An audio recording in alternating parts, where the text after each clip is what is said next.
Jangan lupa subscribe di YouTube channel Metro TV News dan juga nyalakan notifikasinya.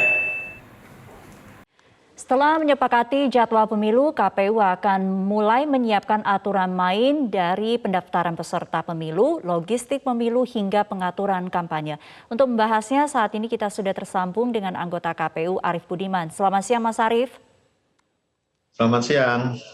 Ya, Mas Arief, mungkin KPU sudah bisa sedikit bernafas lega ya setelah kemudian diketok palu bahwa pemilu akan digelar pada 14 Februari nanti. Apa tahapan pertama yang akan dilakukan KPU? Tentu setelah kita menyelesaikan rapat konsultasi kemarin ya dengan pemerintah dan DPR, maka kita akan segera mengeluarkan surat keputusan terlebih dahulu tentang tanggal dan hari pemungutan suara. Nah, kemudian kita akan tindak lanjuti dengan membuat peraturan KPU. Nah, peraturan KPU itu berisi hal yang lebih detail tentang jadwal, tahapan, program, dan kegiatan untuk seluruh tahapan pemilu 2024. Jadi mulai dari perencanaan, penyusunan anggaran, pendaftaran partai politik, verifikasi, kampanye, dan seterusnya sampai penetapan hasil pemilu dan tanggal pelantikannya. Baik, jadi setelah surat dirilis, apakah tahapan tadi sudah bisa dimulai atau menunggu Juni nanti? Setelah kita menyelesaikan pembahasan kemarin, kita akan memformalkan dalam bentuk surat keputusan dan peraturan KPU. Nah, tahapan kalau di dalam draft yang sudah kita susun,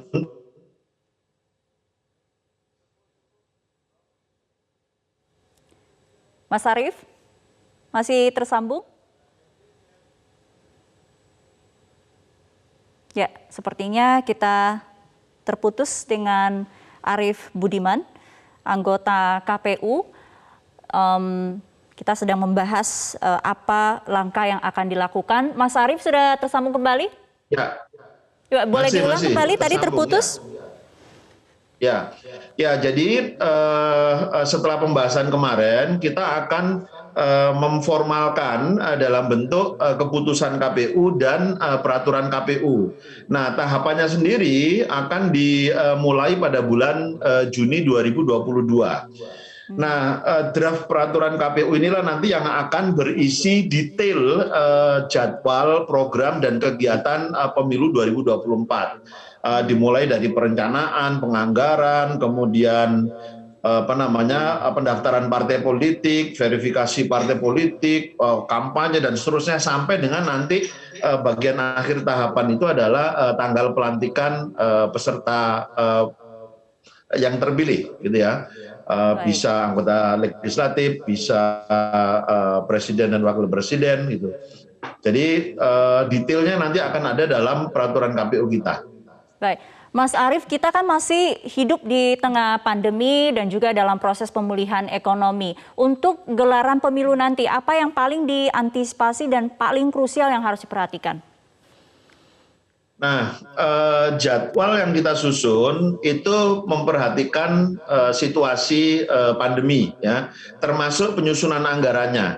Jadi beberapa waktu yang lalu kan sempat publik terkaget juga kenapa anggaran KPU begitu besar, karena kita memang memperkirakan atau menghitung rancangan anggaran kita termasuk tanggal, jadwal, kemudian tata cara berpemilu kita itu memperhatikan atau mengantisipasi situasi masih pandemi, gitu ya. Jadi peraturan-peraturan kita nanti akan terbit memperhatikan itu. Misalnya tata cara menggunakan hak pilih, masih harus menggunakan masker, masih harus mencuci tangan, menjaga jarak, itu nanti akan kita atur. Termasuk tata cara berkampanye, ya.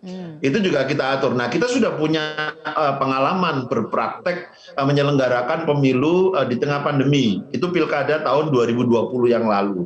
Nah, saya pikir pengalaman itu pengalaman penting dan berharga bukan hanya bagi penyelenggara pemilu, tapi juga bagi peserta pemilu dan masyarakat pemilih. Gitu. Ya, Mas Arief, masih kaitannya dengan pandemi, termasuk kita bicara soal masa kampanye, ada usulan dari DPR maupun partai politik supaya masa kampanye ini bisa dipersingkat dari tadinya mungkin 90 hari, kemudian dipersingkat di bawah itu. Bagaimana KPU merespon ini? Eh, Sebetulnya apa yang kita susun ini sudah mengurangi apa yang pernah kita lakukan di pileg pilpres sebelumnya ya. Pemilu terakhir itu pemilu tahun 2019 itu kampanyenya lebih dari 6 bulan. Nah, pemilu 2024 ini kita rancang hanya 4 bulan. Nah, tentu merancang 4 bulan itu karena ada regulasi yang menyebabkan KPU harus mengeluarkan jadwal itu kurang lebih 4 bulan itu. Pertama, jadwal untuk pendaftaran peserta pemilu, pendaftaran pasangan calon presiden dan wakil presiden, itu sudah diatur di undang-undang. Jadi sekian bulan sebelum hari pemungutan suara. Kemudian kampanye itu juga terikat dengan masa kapan dia mendaftar dan kapan dia ditetapkan sebagai peserta pemilu, 3 hari setelahnya sudah langsung kampanye. Itu bunyi undang-undang. Nah, KPU juga terikat beberapa jenis logistik pemilu itu kan baru bisa diproduksi setelah ada penetapan peserta pemilunya, setelah ada penetapan pasangan calonnya. Jadi kami juga membutuhkan waktu untuk melakukan proses lelang, produksi, dan distribusi logistik. Nah, itu kita pertimbangkan semua, maka ketemulah jadwal yang singkat menurut kami dari 6 bulan, 6 bulan lebih ya, bisa kita persingkat menjadi hanya 4 bulan. Nah, dalam rapat terakhir memang ada usulan ya agar bisa 50 hari, 60 hari, 75 hari, 90 hari gitu ya. Sebetulnya pada rapat-rapat sebelumnya kami pernah mengusulkan mengatur jadwal kampanye untuk bisa jadi pendek sebetulnya sangat mudah gitu ya.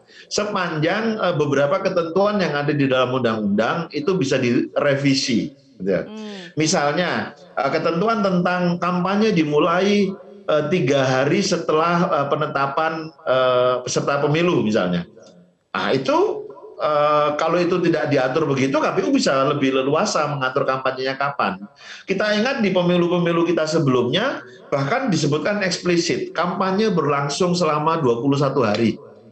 Maka KPU akan mengatur itu selama 21 hari. Dan kampanye itu kan juga diatur kapan dimulainya dan kapan berakhirnya. Jadi ruangnya oleh undang-undang memang sudah sangat eksplisit durasinya dan kapannya itu disebutkan di dalam undang-undang. Baik, baik. Nah, Artinya atas KPU akan bekerja sesuai dengan peraturan perundang-undangan sebetulnya ya? Iya, ya sebetulnya memang harus merubah apa yang ada dalam undang-undang gitu ya. Tapi kemarin kita juga membahas secara internal, kita akan coba lihat lagi ya, masihkah ada ruang-ruang untuk memampatkan jadwal atau durasi kampanye untuk pileg pilpres ini. Kalau memang ada beberapa hal yang bisa dimampatkan, tentu kita akan memampatkan itu ya, mengurangi dari 120 hari yang ada dalam rancangan kita.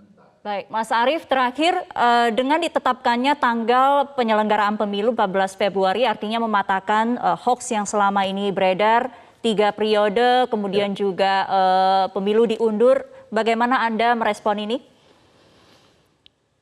Ya, ini menjadi kesepakatan semua pihak ya, bahwa siklus regenerasi kepemimpinan kita itu kan siklusnya sudah diatur rutin di dalam konstitusi setiap 5 tahun sekali, dan KPU sebagai penyelenggara pemilu hari ini juga sudah merampungkan ya sebagian tugas-tugasnya untuk menuju pemilu 2024. Maka bersama-sama mari kita dukung proses penyelenggaraan pemilu yang sudah jelas waktunya kapan gitu ya, dan tentu nanti juga akan jelas kapan ditetapkan hasil pemilunya dan kapan orang-orang terpilihnya akan dilakukan pelantikan. Jadi hoax itu sudah harus dihentikan perdebatannya.